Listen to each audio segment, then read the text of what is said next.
रसमयी की रसिकता।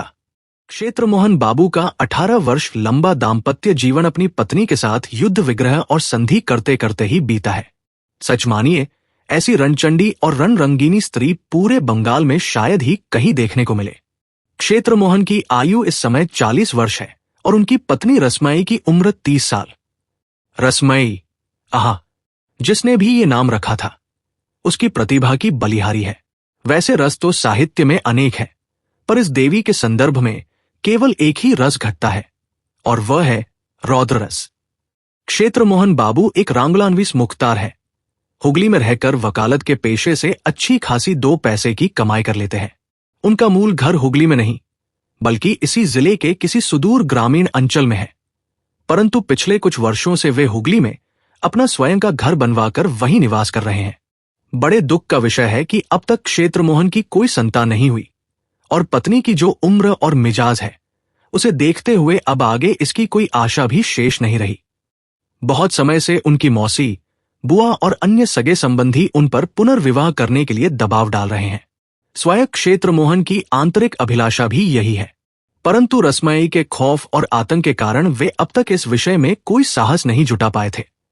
इसी बीच एक छोटी सी बात को लेकर रसमयी ने घर में ऐसा भयंकर विप्लव खड़ा किया कि क्षेत्रमोहन को 2 दिनों तक भूखा रहना पड़ा।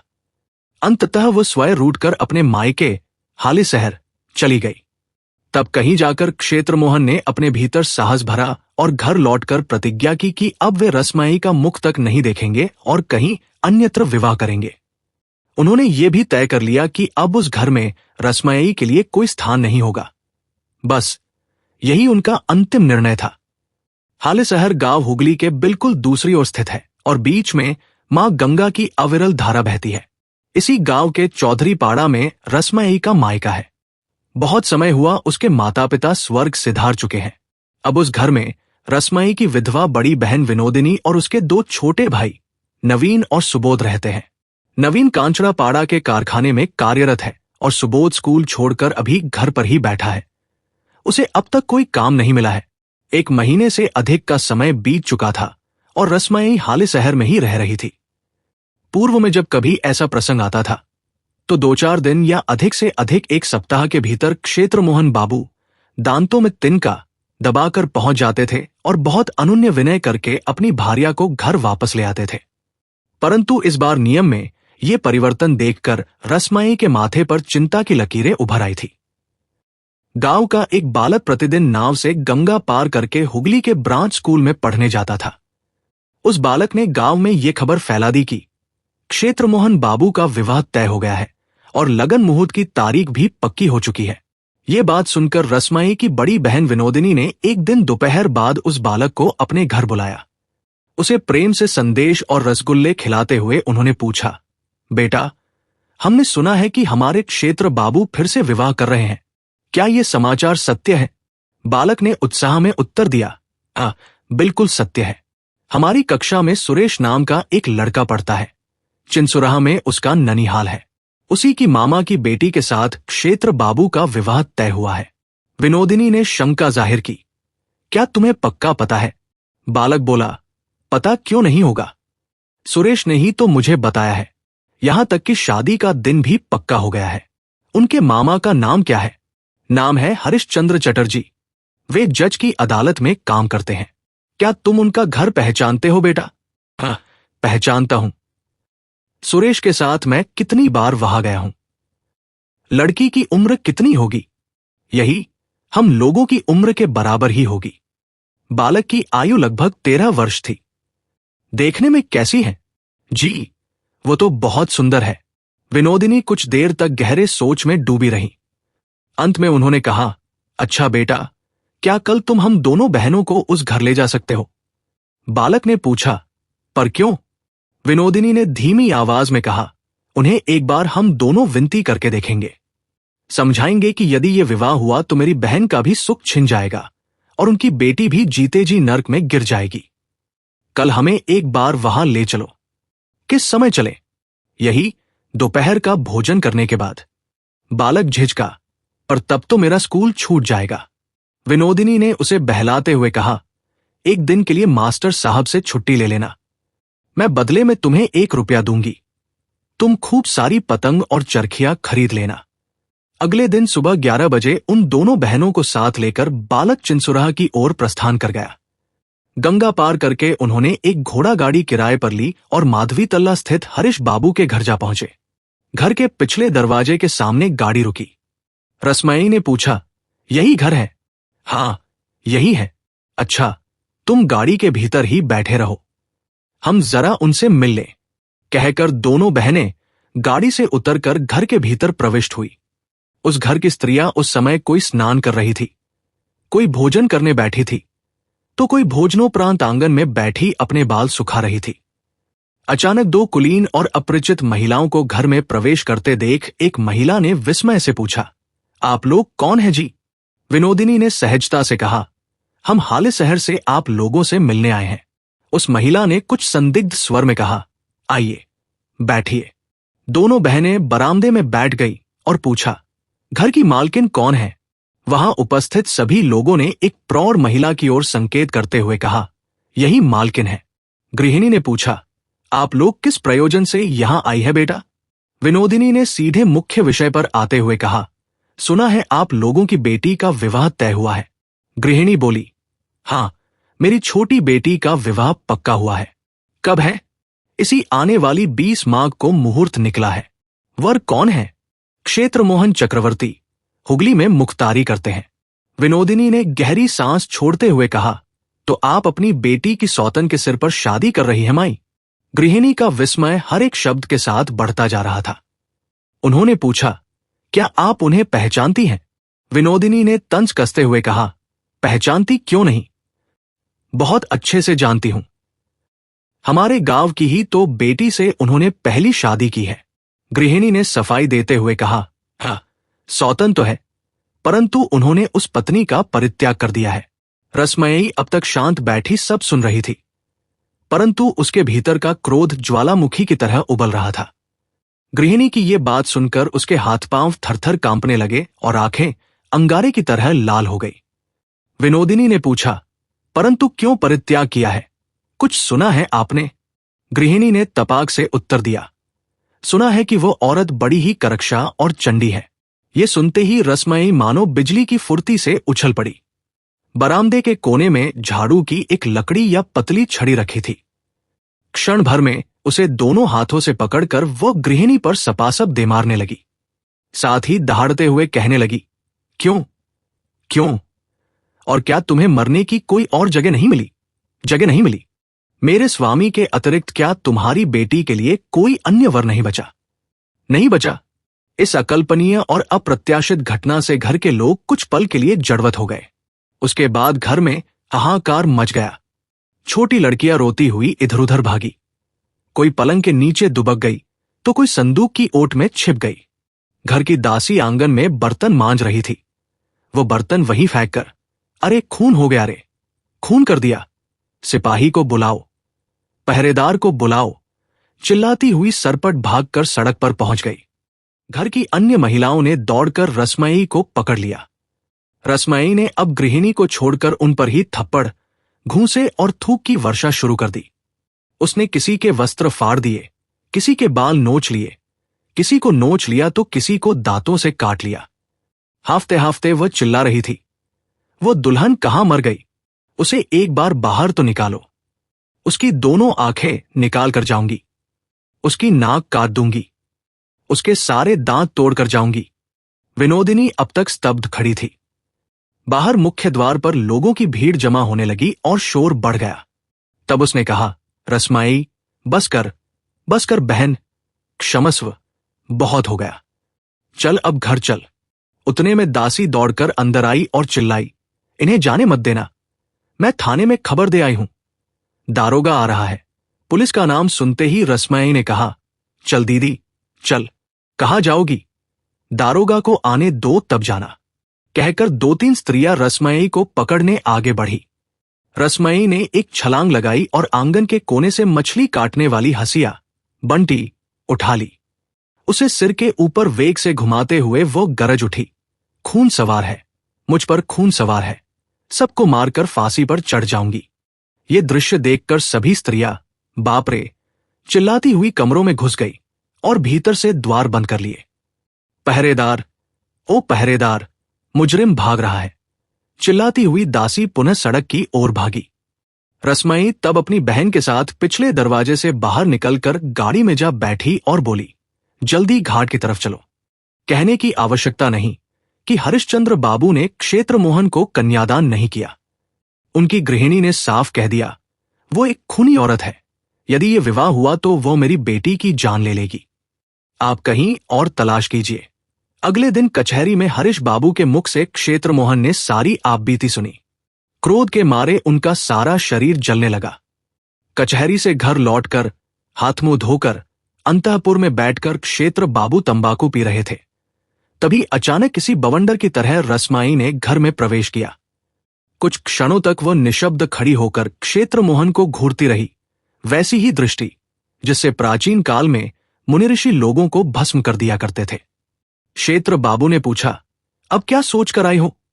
रसमाई ने अकल्पनीय संयम के साथ उत्तर दिया, एक श्राद्ध का प्रबंध करने आई हूं। उसके होंठ क्रोध के मारे कांप रहे थे। हुक्के का कश खींचते हुए क्षेत्र मोहन बाबू बोले, श्राद्ध किसका है? हरीश चटर्जी की बेटी का और उस लड़की की मां का। तब तो कहो कि 2 श्राद्ध हैं। लगे हाथ अपना भी निपटारा कर लेती तो अच्छा होता। वो अभी नहीं होगा। सुना है बुढ़ापे में विवाह कर रहे हो। हुक्का नीचे रखकर थोड़े उत्तेजित स्वर में क्षेत्र मोहन बोले, कर ही रहा हूं। क्यों न करूं? क्या तुम्हारे डर से रुक जाऊंगा? रसमई ने चिल्लाते हुए और हाथ नचाते हुए कहा, करके तो देखो, एक बार मजा तो देख लो। क्या कर लोगी तुम? यही, बस कुछ खास नहीं। उस हंसिए से उस लड़की की नाक काट दूंगी और तुम्हारी छाती पर एक 10 मन का पत्थर ला दूंगी। और यदि तुम्हारी नाक और कान कोई काट ले तो आओ न, काटो न, तुम ही काट लो न। कहकर रसमई ने अपनी कमर पर दोनों हाथ रखे आगे झुककर अपना चेहरा क्षेत्र मोहन के बिल्कुल करीब कर दिया। पत्नी का ऐसा अदम्य विनय देखकर क्षेत्र मोहन ने पुनः हुक्का उठा लिया और अपने ही ध्यान में कश खींचने लगे। झुके झुके जब थकान महसूस हुई तब रसमई ने अपना चेहरा हटाया और फिर सीधी खड़ी हो गई। बोली, तो फिर मैं हंसिए पर धार लगा कर रखूं। संबंध पक्का हो जाए तो खबर जरूर देना। कहीं चोरी छुपे शुभ कार्य मत निपटा लेना। क्षेत्र मोहन बोले, जब तक तुम नहीं मरती तब तक मैं विवाह नहीं कर रहा। कब मरोगी? ये सुनकर रसमई व्यंग्यपूर्ण स्वर में करके हंस पड़ी। बोली, पूछ रहे हो कि मैं कब मरूंगी? सुन लो बामन, ये ब्राह्मणी अभी नहीं मर रही। अभी इसमें बहुत देरी है, बहुत विलंब है। तुम्हारी शादी करने की उम्र निकल जाएगी। तुम बूढ़े, जर्जर और थुड़थुड़े हो जाओगे, मिट्टी में मिल जाओगे। जब कोई तुम्हें अपनी बेटी देने को राजी नहीं होगा तब मैं मरूंगी। दाम्पत्य रस का यह आलाप जब इस पड़ाव तक पहुंचा तभी बाहर एक गाड़ी के रुकने का शब्द हुआ। रसमई बोली, तो फिर वही बात तय रही। अब मैं चलती हूं। दीदी उस मोहल्ले में अपनी जियानी के घर गई थी। मैंने सोचा उसके साथ आई ही हूं तो तुम्हारे साथ 2 मन की बातें कर लूं। कहकर रसमई वहां से प्रकर गई। उक्त वार्तालाप को बीते अब 6 माह का समय बीत चुका था। रसमई का वो अहंकार और आत्मविश्वास सफल न हो सका। वो इस समय मृत्युशैया पर लेटी अपनी अंतिम सांसें गिन रही थी। समाचार मिलते ही क्षेत्र मोहन बाबू तुरंत हालिशहर पहुंचे। चिकित्सा और सेवा में कोई कमी नहीं छोड़ी गई, परंतु रसमई के जीवन की डोर टूट चुकी थी। वो नहीं बच सकी। गंगा के पावन तट पर ले जाकर क्षेत्र मोहन ने स्वयं अपनी पत्नी को मुखाग्नि दी। संसार की माया भी कितनी विचित्र है। जिस पत्नी ने उन्हें जीवन भर इतना कष्ट दिया, उसके बिछोह में भी क्षेत्र मोहन की आंखों से अश्रुओं की धारा बह निकली। फिर 6 माह और बीत गए। क्षेत्र मोहन के मित्र और शुभचिंतक अब विभिन्न स्थानों पर उनके लिए सुयोग्य कन्या की खोज में व्यस्त हो गए। अंततः हुगली के समीप ही एक गांव में एक सुपात्र कन्या का संधान मिला।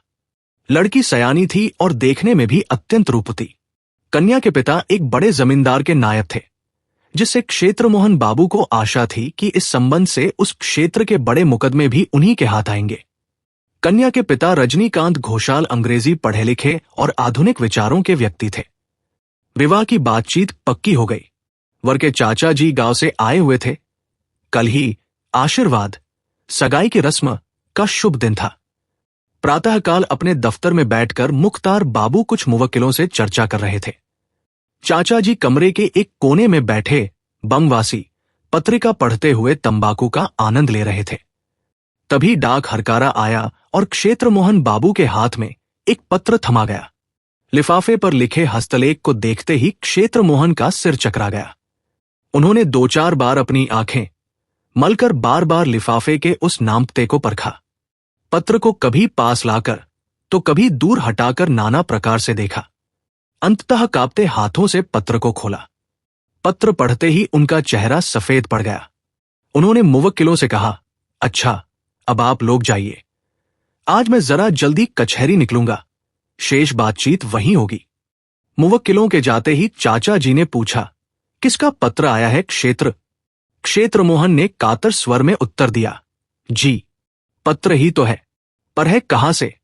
यही तो मैं भी सोच रहा हूं। क्षेत्र मोहन के मुख के भाव और आवाज की विकृति देखकर चाचा जी उनके निकट आए। तब तक क्षेत्र मोहन दोबारा उस पत्र को पढ़ रहे थे। उनके प्राण सूखने को थे और आंखें पथरा कर माथे पर चढ़ गई थी। चाचा जी ने व्याकुल होकर पूछा, क्या हुआ? मामला क्या है? कोई अशुभ समाचार तो नहीं? क्षेत्र मोहन बाबू ने निशब्द होकर वह पत्र चाचा जी के हाथ में दे दिया। उन्होंने अपनी जेब से चश्मा निकाला और खिड़की के पास खड़े होकर पत्र पढ़ने लगे। साधारण कागज पर बैंगनी रंग की स्याही से लिखा गया वह पत्र, जिस पर न स्थान का नाम था और न ही कोई तिथि, कुछ इस प्रकार था। श्री दुर्गा सहाय, प्रणाम पूर्वक निवेदन यह है कि तुम्हें मौत ने आ घेरा है। तुमने सोचा था कि रसमई मर गई और तुम्हारी बला टल गई, अब फिर से विवाह कर लोगे। मैं मर चुकी हूं, ये सत्य है, परंतु इसका ये अर्थ कदापि नहीं कि तुम्हें मुझसे मुक्ति मिल गई है। ऐसा सोचना भी मत। तुम्हारे घर के सामने जो विशाल बरगद का वृक्ष है, आजकल मैं वहीं निवास करती हूं। तुम क्या करते हो, कहां जाते हो, मैं वहीं बैठी सब देखती हूं। रात्रि में वृक्ष से उतरकर कभी कभी तुम्हारे शयन कक्ष में भी आती हूं। तुम्हारे पलंग के चारों ओर घूमती रहती हूं। कई बार मन करता है कि तुम्हारा गला घोंटकर तुम्हें भी अपने पास बुला लूं। यहां मुझे बड़ा अकेलापन महसूस होता है। मेरा स्वरूप अब अत्यंत भयावह हो गया है। मेरे शरीर पर अब मांस और त्वचा शेष नहीं रही, केवल अस्थियां बची हैं, और वे भी सफेद नहीं हैं। गंगा तट पर तुमने मुझे जिस तरह जलाया था, उससे मेरी हड्डियां काली पड़ गई हैं। खैर, अपने रूप का वर्णन अपने मुख से करना शोभा नहीं देता।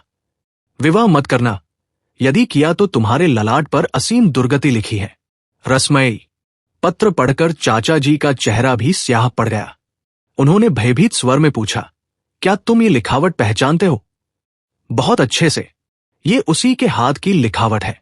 कहीं किसी ने जालसाजी तो नहीं की? भगवान जाने। चाचा जी पास रखी कुर्सी पर धप से बैठ गए। कुछ देर तक छत की कड़ियों की ओर शून्य नजरों से ताकते रहे और अचानक बुदबुदाने लगे, जय राम, सीताराम, राम राघव, रावणारी राम राम राम। चाचा जी की यह दशा देखकर क्षेत्र मोहन और भी भयभीत हो गए। बोले, पर चाचा जी, क्या प्रेत आत्माएं कभी पत्र लिखती हैं?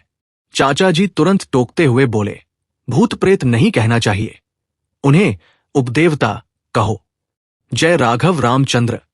दोनों कुछ देर तक निशब्द रहे। अंत में चाचा जी बोले, देखो, कहीं ये किसी की शरारत तो नहीं? क्या ऐसा संभव है? मैंने कई अलौकिक उपद्रवों के बारे में सुना तो है, पर ऐसा पहले कभी नहीं सुना। क्या बहू की पुरानी कोई चिट्ठी तुम्हारे पास है? एक बार लिखावट का मिलान करना उचित होगा। क्षेत्र मोहन बोले, पुरानी चिट्ठियां हैं, क्यों नहीं? कहकर वे घर के भीतर गए और 4-5 पुराने पत्र ढूंढ लाए। चाचा जी ने अपने चश्मे के शीशों को धोती के छोर से अच्छी तरह साफ किया और बड़ी सावधानी से अक्षरों का मिलान करने लगे। अंततः उन्होंने एक लंबी सांस छोड़ी और पत्रों को मेज पर पटकते हुए बोले, लिखावट तो बिल्कुल एक जैसी है। उन्होंने लिफाफे को उलट पलट कर देखा। वह 1 पैसे वाला साधारण सफेद लिफाफा था, जिस पर 2 पैसे का टिकट लगा था। उन्होंने क्षेत्र मोहन को लिफाफा थमाते हुए कहा, देखो, मोहर कहाँ की है? क्षेत्र मोहन अंग्रेजी पढ़ना जानते थे। उन्होंने ध्यान से देखा और बोले, हुगली की मोहर है, कल की ही तारीख है। चाचा जी स्तब्ध होकर बैठ गए और बीच बीच में धीमे स्वर में जय राम, श्री राम, जपने लगे। कचहरी का समय हो रहा था। मुख्तार बाबू स्नान करके भोजन करने बैठे, पर एक कौर भी गले से नीचे नहीं उतरा। रसोई के बरामदे से उस बरगद के पेड़ का ऊपरी हिस्सा साफ दिखाई देता था। वे भोजन करते और बार बार उस पेड़ की ओर ताकते। अचानक पेड़ की एक डाल खड़खड़ करके हिल उठी। लगा जैसे किसी के खिलखिलाकर हंसने की आवाज आई हो। क्षेत्रमोहन बाबू का भोजन वहीं रह गया। वे उठ खड़े हुए, हाथ मुंह धोकर बाहर आए और उस बरगद के पेड़ को देर तक देखते रहे। वहां 2-3 गिलहरियां एक दूसरे का पीछा कर रही थी और कुछ कौवे ऊपर की शाखाओं पर काव काव कर रहे थे। इसके अतिरिक्त वहां कुछ न था। उसी दिन संध्या के समय क्षेत्रमोहन के शयन कक्ष में चाचा भतीजे मंत्रणा कर रहे थे। दिन भर में चाचा जी ने किवाड़ों के बाहर और भीतर की दीवारों पर राम नाम लिख दिया था। आज दोनों एक ही बिस्तर पर सोने वाले थे। सिरहाने के नीचे कृत्तिवासी रामायण रखी गई और रात भर कमरे में प्रकाश जलाए रखने का प्रबंध हो गया था। क्षेत्रमोहन ने पूछा, पर इसकी आवश्यकता क्या है? यदि कोई उपद्रव या आक्रमण हुआ तो? चाचा जी ने कुछ देर विचार किया और अंत में बोले, मुझे तो अब डर का कोई विशेष कारण नहीं दिखता, पर उसने तो कहा है कि मन करता है मेरा गला घोंट दे। नहीं, वो ऐसा नहीं कर पाएगी। आखिर कुछ भी हो, तुम उसके पति तो हो, और उसने जो कहा है कि विवाह मत करना वरना दुर्गति होगी। दुर्गति का अर्थ यह भी तो हो सकता है कि बड़ी उम्र में विवाह करने से जो गृह कलह और अशांति होती है वो तुम्हारे भाग्य में है। जरूरी नहीं कि वो खुद आकर कुछ करे। क्षेत्रमोहन बाबू चुप रहे। मन में भय तो बहुत था, पर विवाह का लोभ संवरण करना भी उनके लिए दुष्कर था। अगले दिन आशीर्वाद की रस्म संपन्न हो गई, परंतु क्षेत्रमोहन को प्राप्त उस प्रेतपत्र की चर्चा पूरे नगर में फैलने में देर नहीं लगी। नायब रजनी बाबू के कानों तक भी यह बात पहुंची। जैसा कि मैंने पहले बताया, वे अंग्रेजी पढ़े लिखे विद्वान थे। सुनकर अट्टहास करने लगे। बोले, प्रेत? क्या इस 20वीं सदी में भी हमें भूत प्रेत पर विश्वास करना होगा? विवाह की तिथि 8 फाल्गुन निश्चित हुई। अब केवल 5 दिन शेष थे। दोनों पक्षों की ओर से तैयारियां जोरों पर थी। दोपहर बाद बैठक खाने में क्षेत्र बाबू अपने कुछ मित्रों के साथ बैठे थे। उनमें एक सरकारी वकील मनोहर बाबू भी थे, जिनकी आयु 40 पार थी। आंखों पर सोने का चश्मा, घने बाल और चेहरा लंबी मूंछ दाढ़ी से ढका हुआ। वे थियोसोफिस्ट, अध्यात्मवादी थे। जब से उन्हें इस प्रेतपत्र के बारे में पता चला था, उन्होंने क्षेत्र बाबू से घनिष्ठता बढ़ा ली थी। एक अन्य युवक सुरेंद्रनाथ थे, जो एक शिक्षित मुख्तार थे और अंग्रेजी उपन्यासों के शौकीन थे। सुरेंद्रनाथ बोले, क्षेत्र बाबू, मुझे एक बात लग रही है। मैंने कई उपन्यासों में पढ़ा है कि कोई बड़ी दुर्घटना हो जाती है, जैसे रेल की टक्कर या नाव का डूबना, और सब मान लेते हैं कि अमुक व्यक्ति मर गया। प्रत्यक्षदर्शी भी इसकी गवाही देते हैं, पर अंत में पता चलता है कि वह जीवित है। इसीलिए मेरा मानना है कि या तो आपकी पत्नी जीवित है या ये पत्र नकली है, परंतु आपको विश्वास है कि ये उन्हीं की लिखावट है, तो स्पष्ट है कि वे जीवित हैं, क्योंकि इस 20वीं सदी में प्रेतों का अस्तित्व मानना संभव नहीं है। थियोसोफिस्ट वकील साहब चिढ़कर बोले, क्यों भाई, 20वीं सदी में प्रेतों पर विश्वास क्यों नहीं किया जा सकता? नवीन मुख्तार बोले, क्योंकि मैंने उन्हें कभी देखा नहीं। मनोहर बाबू ने विद्वत्तापूर्ण हंसी हंसते हुए कहा, क्या आपने सम्राट सप्तम एडवर्ड को कभी देखा है? नहीं, नहीं देखा। तो क्या आप उनके अस्तित्व पर विश्वास करते हैं? अवश्य करता हूं, क्योंकि भले ही मैंने न देखा हो, पर हजारों लोगों ने उन्हें देखा है, उनकी तस्वीरें भी देखी हैं। पर आज तक किसी ने मुझे यह नहीं कहा कि मैंने स्वयं प्रेत देखा है। सब यही कहते हैं कि किसी विश्वसनीय व्यक्ति से सुना है कि उसने देखा है। मनोहर बाबू ने अपनी घनी दाढ़ी में उंगलियां फिराते हुए कहा, यदि आपने सम्राट की तस्वीरें देखी हैं, तो मैं आपको प्रेतों की भी 10-20 तस्वीरें दिखा सकता हूं। मेरे पास एक पुस्तक है जिसमें केटी किंग का चित्र है। केटी किंग प्रथम चार्ल्स के समय जीवित थी और 16 वर्ष की आयु में उसकी मृत्यु हो गई थी। पिछली शताब्दी के मध्य में अमेरिका और यूरोप के कई स्थानों पर वो पुनः प्रकट हुई थी। उसकी नाड़ी जांची गई, उसे चाकू मारकर देखा गया तो मनुष्य की तरह रक्त निकला। यहां तक कि उसकी फोटोग्राफ भी ली गई। मेरे पास वो चित्र है, आप चाहें तो देख सकते हैं। सुरेंद्र बाबू ने मंद मुस्कान के साथ कहा, आप लोग भी कितने सरल हृदय हैं। क्या इन सब बातों पर विश्वास करते हैं? इन प्रेतवादियों की कितनी जालसाजियां पकड़ी गई हैं, उसकी कोई गिनती नहीं। आपने चाकू मारने पर रक्त निकलने को प्रमाण माना, मुझे तो ये उसके मनुष्य होने का प्रमाण लगता है। यहां देखिए, वो प्रेत आत्मा घर के सामने वाले बरगद पर रहती है। यदि वो पत्र लिख सकती है तो वो प्रकट होकर स्वयं अपनी बात कह सकती थी, पर उसने कागज, कलम, स्याही और टिकट जुटाने का कष्ट किया। इतना ही नहीं, पत्र को मेज पर रखने के बजाय वह 1 मील दूर डाकघर गई उसे पोस्ट करने, और 2 पैसे का टिकट भी खरीदा। वकील साहब, यदि प्रेतलोक में पैसा इतना ही सस्ता है तो मैं भी वहीं जाकर वकालत शुरू करना चाहूंगा। मनोहर बाबू विरक्ति के साथ बोले, महाशय, ये कोई उपहास का विषय नहीं है, ये गूढ़ विषय है। प्रेतलोक से पत्र आना कोई नई बात नहीं है। हिमालय के महात्मा भी समय समय पर डाक से पत्र भेजते रहते हैं। कुटुम्बिलाल नामक एक महात्मा ने मैडम ब्लावत्स्की को कई ऐसे पत्र लिखे थे। वे भी चाहते तो प्रकट हो सकते थे, पर उन्होंने डाक का ही माध्यम चुना। शिक्षित मुख्तार बाबू पुनः मुस्कुराए और बोले, कुटुम्बिलाल के वो पत्र तो कब के नकली साबित हो चुके हैं। डॉ हॉटसन नामक एक वैज्ञानिक ने भारत आकर सिद्ध कर दिया था कि मैडम ब्लावत्स्की और दामोदर नामक व्यक्ति ने मिलकर वे सब पत्र जाली बनाए थे। थियोसोफिस्ट वकील साहब ने भ्रिकुटियां सिकोड़ते हुए कहा, आप उन ईर्ष्यालु लेखकों की पुस्तकें मत पढ़िए, मेरे पास आइए, मैं आपको उत्तम पुस्तकें दूंगा। मैडम ब्लावत्स्की की महानता उनकी पुस्तक आइसिस अनवेल्ड पढ़कर ही समझी जा सकती है। सुरेंद्र बाबू ने चुटकी, वो तो नहीं पढ़ी, पर एडमंड गैरेट की ISIS very much unveiled, the story of the great Mahatma hoax जरूर पढ़ी है। यदि आप चाहें तो मैं उसे लाइब्रेरी से ला सकता हूं। यह सुनकर मनोहर बाबू क्रोध से तमतमा उठे। बोले, आप जैसे लोगों ने बस यही एक बात सीख ली है, अच्छी से अच्छी वस्तु की भी आप निंदा कर सकते हैं। सब कुचक्रियों ने मिलकर मैडम पर लांछन लगाया है। उसी समय बाहर से आवाज आई, बाबू, पत्र है। अगले ही क्षण डाक हरकारे ने आकर क्षेत्र बाबू के हाथ में एक और पत्र दिया।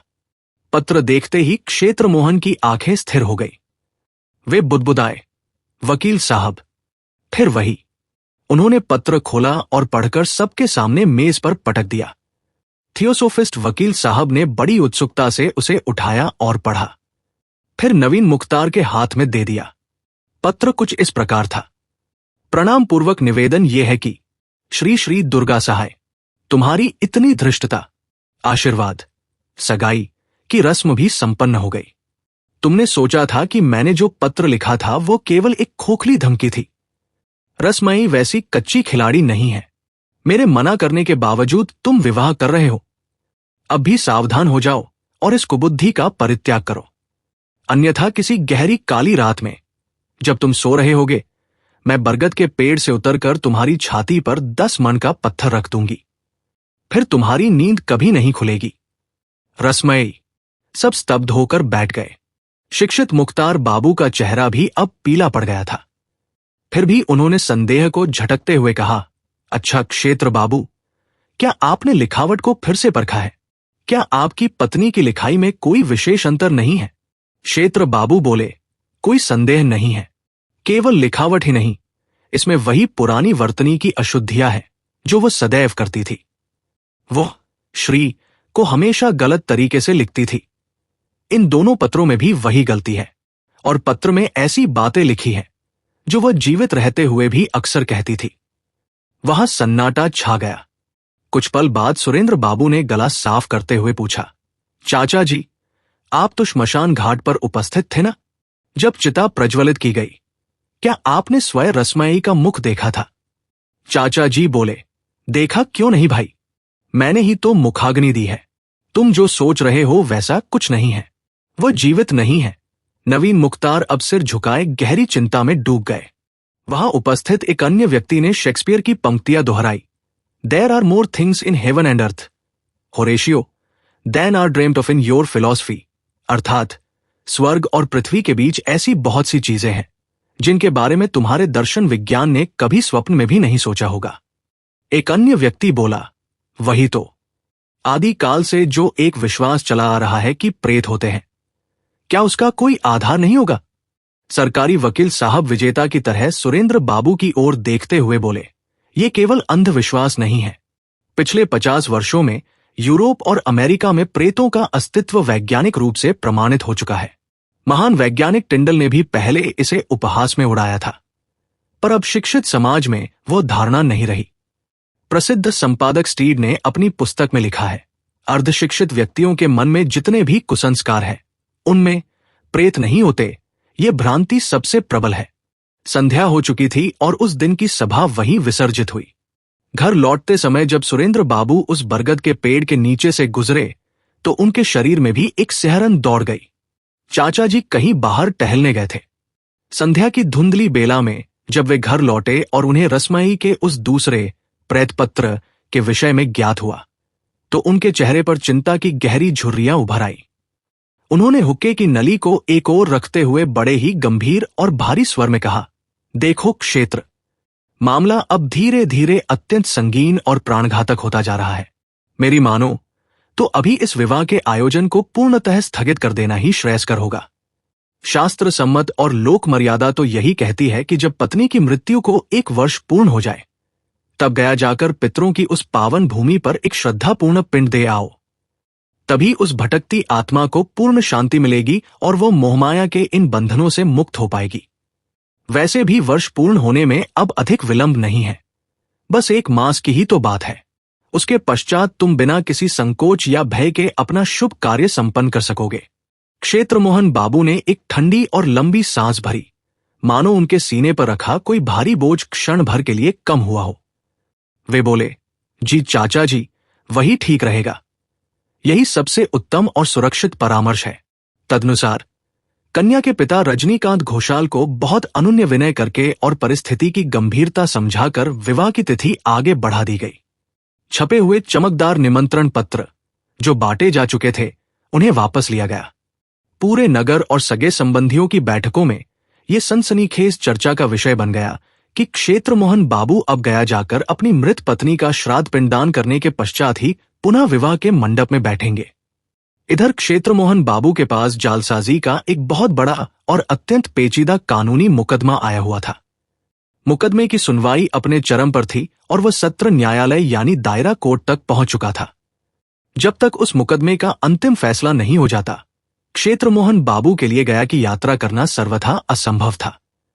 उन्हें वादी पक्ष के साक्षियों को दिन भर बैठाकर कानून की बारीकियां और गवाही के तरीके समझाने पड़ते थे। मुकदमे की निर्णायक सुनवाई के ठीक 1 दिन पहले संध्या समय जब क्षेत्रमोहन कचहरी की धूल फांक कर थक हार कर लौट रहे थे, रसमई का 3रा पत्र उनके हाथों में थमाया गया। उसे पढ़ते ही उनके पैरों तले की जमीन खिसक गई। पत्र में अन्य भयावह चेतावनियों के साथ साथ अत्यंत स्पष्ट शब्दों में लिखा था, पाखंडी, मैंने सुना है कि तुम गया जाकर मुझे पिंड देने का प्रपंच रच रहे हो। क्या तुमने ये मान लिया है कि पिंड देने मात्र से मैं मुक्त हो जाऊंगी और तुम निश्चिंत होकर किसी और स्त्री के साथ सुख भोगोगे? याद रखना, यदि तुमने गया की ओर कदम ही बढ़ाया तो मैं भेष बदलकर एक गुप्त हत्यारे की तरह उस रेलगाड़ी में प्रवेश करूंगी और तुम्हारे सोए हुए सीने में विष बुझा छुरा घोंप दूंगी। तुम्हारी मृत्यु ही मेरा एकमात्र संतोष होगा। ये पढ़कर क्षेत्रमोहन बाबू की सिट्टपिट्टी गुम हो गई। भय के उस चरम क्षण में वे अपने सूने घर जाने का साहस भी नहीं जुटा पाए। कचहरी की काली पोशाक पहने हुए पसीने से लथपथ वे सीधे थियोसोफिस्ट वकील मनोहर बाबू के घर पहुंचे और कांपते हाथों से उन्हें वो पत्र दिखाया। मनोहर बाबू ने चश्मा साफ किया, पत्र को गौर से पढ़ा और माथे पर बल डालते हुए बोले, ये तो बड़ा ही विकट और अलौकिक संकट जान पड़ता है। क्षेत्र बाबू, मेरी सलाह मानिए तो अब आपको पुनर्विवाह का ये मोह पूर्णतः त्याग देना चाहिए। जान है तो जहान है। क्षेत्रमोहन ने डरी हुई आंखों से पूछा, परंतु वकील साहब, क्या कोई अशरीरी निराकार आत्मा वास्तव में किसी जीवित मनुष्य के सीने में भौतिक छुरा घोंप सकती है? क्या आपके उस रहस्यमयी थियोसोफी शास्त्र में इसका कोई वर्णन मिलता है? मनोहर बाबू ने अपनी अलमारी से एक जीर्ण शीर्ण और भारी भरकम अंग्रेजी पुस्तक निकाली और एक विशिष्ट अध्याय खोलकर विद्वत्तापूर्ण स्वर में बोले, देखिए, इस विषय में थियोसोफी का मत अत्यंत स्पष्ट है। यद्यपि मुक्त आत्माएं साधारणतः अशरीरी होती हैं, परंतु तीव्र प्रतिशोध की अग्नि में जलने वाली आत्माएं स्वयं को मटेरियलाइज यानी भौतिक देह से युक्त कर लेने की क्षमता रखती है। उनमें यह अदम्य शक्ति होती है कि वे आसपास की वायु, वृक्षों के तत्वों, यहां तक कि जीवित मनुष्यों के शरीर के अणुओं को सोखकर अपना एक क्षणिक पर प्रभावशाली भौतिक ढांचा निर्मित कर सके। अतः उस अवस्था में उनके लिए छुरा घोंपना या भौतिक प्रहार करना कोई असंभव बात नहीं है। और स्वयं तार्किक दृष्टिकोण से विचार कीजिए, जो हाथ सुई जैसी बारीक कलम पकड़कर पत्र लिख सकता है, वो हाथ प्रतिशोध में छुरा क्यों नहीं थाम सकता? क्षेत्रमोहन बाबू काफी देर तक मौन रहकर फर्श को ताकते रहे। अंत में उन्होंने अपना निर्णय सुनाया। वकील साहब, इन पत्रों की सत्यता की जांच अब अनिवार्य हो गई है। मेरा विचार है कि कल कलकत्ता से जो सुप्रसिद्ध हस्तलिपि विशेषज्ञ हमारे मुकदमे में गवाही देने आ रहे हैं, उन्हीं को ये तीनों प्रेतपत्र दिखाकर एक बार दूध का दूध और पानी का पानी कर लिया जाए। थियोसोफिस्ट वकील साहब क्षेत्रमोहन की इस तार्किक और शंकालु प्रवृत्ति से भीतर ही भीतर अत्यंत क्षुब्ध हुए, पर शिष्टाचारवश बोले, जैसी आपकी अभिलाषा, सत्य की जांच में कोई बुराई नहीं है। अगले दिन न्यायालय में उस जालसाजी के मुकदमे की लंबी सुनवाई हुई। विख्यात हस्तलिपि विशेषज्ञ मिस्टर सॉफ्टमोर साहब ने अपनी तकनीकी गवाही प्रस्तुत की। संध्या के समय जब कचहरी का शोर थमा, तो क्षेत्रमोहन सीधे डाक बंगले पहुंचे और सॉफ्टमोर साहब को वे तीनों प्रेतपत्र सौंप दिए। तुलना और मिलान के लिए उन्होंने रसमाई के कुछ पुराने धूल धूसरित असली पत्र भी साहब को दिए। साहब ने अपनी मूंछों पर ताव देते हुए कहा, मिस्टर मुख्तार, कल प्रातःकाल मैं अपने सूक्ष्म परीक्षण का परिणाम आपको सूचित कर दूंगा। अगले दिन नियत समय पर क्षेत्रमोहन सरकारी वकील मनोहर बाबू को साथ लेकर पुनः डाक बंगले उपस्थित हुए। सॉफ्टमोर साहब ने कागजात मेज पर फैलाए और निर्णायक स्वर में बोले, मिस्टर चक्रवर्ती, मैंने लेंस से एक एक अक्षर का मिलान किया है। ये तीनों विवादास्पद पत्र और आपके द्वारा दिए गए मूल पत्र 100% एक ही व्यक्ति के हस्तलेख हैं। इनमें कोई भी कृत्रिम बनावट नहीं है। ये सुनते ही क्षेत्रमोहन का चेहरा किसी कुम्हालाए हुए फूल की तरह लटक गया। मनोहर बाबू की आंखों में एक चमक आ गई। वे उत्साहित होकर बोले, साहब, क्या आप अपनी इस वैज्ञानिक खोज का एक लिखित प्रमाण पत्र, सर्टिफिकेट प्रदान कर सकते हैं? साहब ने मन ही मन सोचा कि भविष्य में इन पत्रों को लेकर कोई बड़ा कानूनी मुकदमा अवश्य होगा और उन्हें पुनः गवाही के लिए मोटी फीस मिलेगी। अतः उन्होंने सप्रेम वो सर्टिफिकेट लिखकर दे दिया। डाक बंगले से लौटते समय मनोहर बाबू ने क्षेत्रमोहन को फुसलाते हुए कहा, क्या मैं इन रहस्यमयी पत्रों की प्रतिलिपि और साहब का ये सर्टिफिकेट हमारी अंतर्राष्ट्रीय पत्रिका थियोसोफिकल रिव्यू में प्रकाशन हेतु भेज सकता हूं? हम जिसे स्पिरिट राइटिंग यानी प्रेतात्मा का लेखन कहते हैं, ये उसका एक ऐसा अखंड प्रमाण होगा जिसे विज्ञान भी नकार नहीं पाएगा। क्षेत्रमोहन ने एक पराजित स्वर में कहा, अब मुझे किसी भी बात पर कोई आपत्ति नहीं है। जो होना है वो होकर रहेगा। अगले ही अंक में वे डरावने पत्र और विशेषज्ञ का सर्टिफिकेट थियोसोफिकल रिव्यू के पन्नों पर प्रकाशित हो गए। देखते ही देखते विभिन्न प्रांतों से बड़े बड़े थियोसोफिस्टों के पत्र क्षेत्रमोहन बाबू के पास आने लगे। कुछ जिज्ञासु तो स्वयं हुगली चलकर आए और अपनी आंखों से उन पत्रों को देख देखकर विस्मय और रोमांच से भर गए।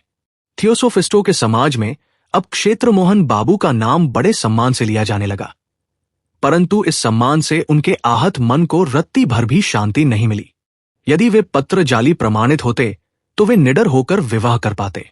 अब तो खौफ का यह आलम था कि वे गया जाकर पिंडदान करने की भी हिम्मत नहीं जुटा पा रहे थे।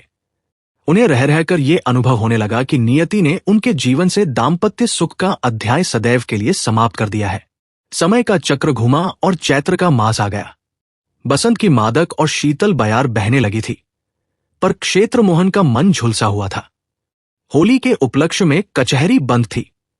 वे अपने सूने बरामदे में बैठे अपने दुर्भाग्य की लकीरों को कोस रहे थे कि तभी एक समाचार ने उन्हें झकझोर दिया।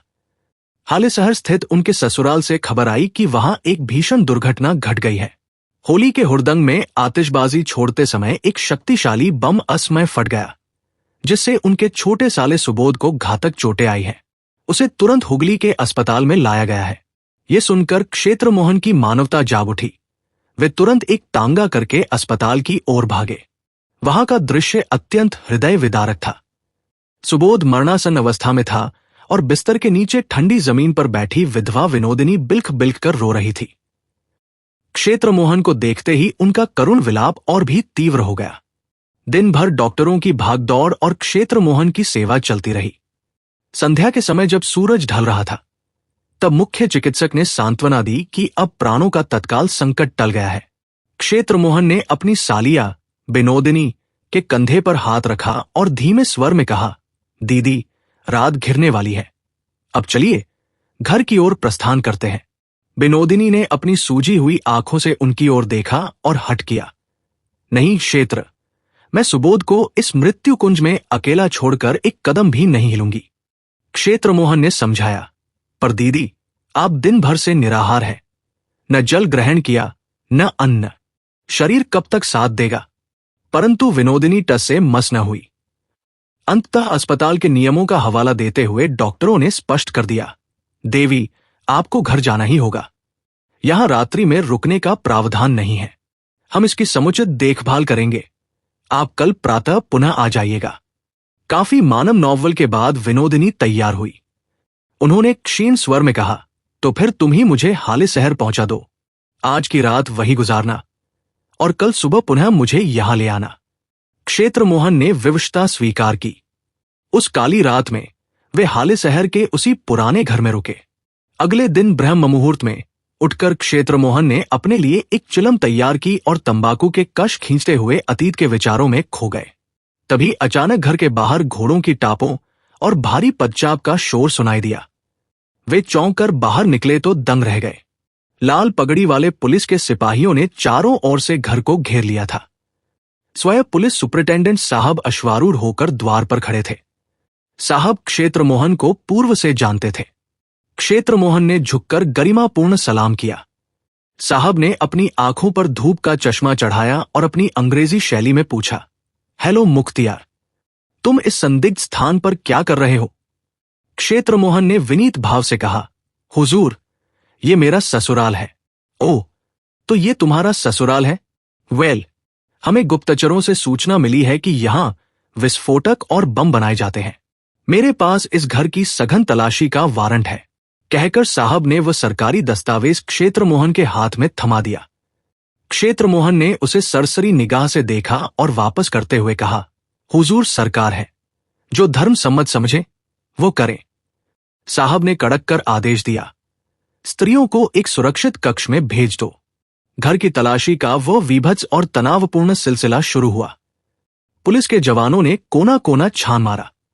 वे किसी घातक हथियार, बारूद के ढेर या किसी क्रांतिकारी साहित्य की ताक में थे, परंतु उनके हाथ केवल हिंदू सत्कर्ममाला, काशीदासी महाभारत और कुछ फटे पुराने धार्मिक ग्रंथ ही लगे।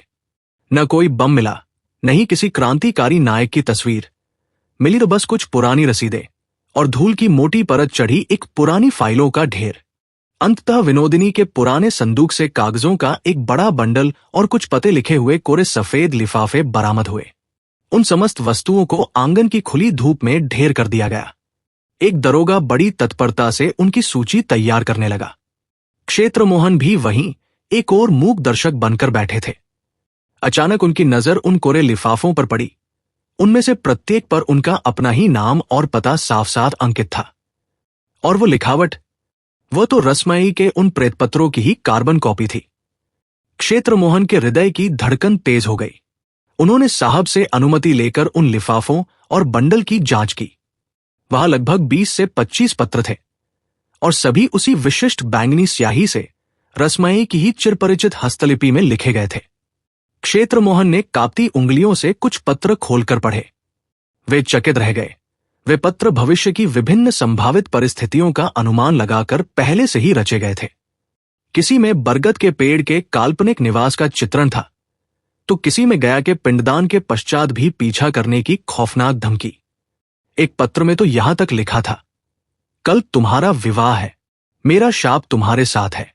मैं अग्नि की ज्वाला बनकर तुम्हारे विवाह के मंडप को भस्म कर दूंगी और तुम्हें तुम्हारी नई वधू के साथ ही जला डालूंगी। उस क्षण क्षेत्र मोहन के मस्तिष्क में ज्ञान का प्रकाश कौंधा और सारा रहस्य एक तिलस्म की तरह टूट गया। सारा भ्रम, सारा भय और सारा प्रेतजाल मिट्टी में मिल गया। विनोदिनी तुलसी के उस पवित्र पौधे के पास बैठी, अपनी आंखें बंद किए निरंतर अपनी माला जप रही थी। क्षेत्रमोहन ने उस रहस्यमयी नारी की ओर देखा और अत्यंत भारी हृदय से पूछा, दीदी, ये सब क्या है? ये प्रपंच क्यों? परंतु विनोदिनी ने कोई उत्तर नहीं दिया। उनके चेहरे पर एक असीम शांति थी और उनके होंठ निरंतर ईश्वर के नाम का मौन जाप कर रहे थे। समा। प्रिय दोस्तों, अंत तक साथ रहने के लिए धन्यवाद। कृपया हमें प्रोत्साहित करने के लिए इस वीडियो को लाइक, शेयर और सब्सक्राइब करें। आपका सहयोग ही हमारी सबसे बड़ी प्रेरणा है। धन्यवाद।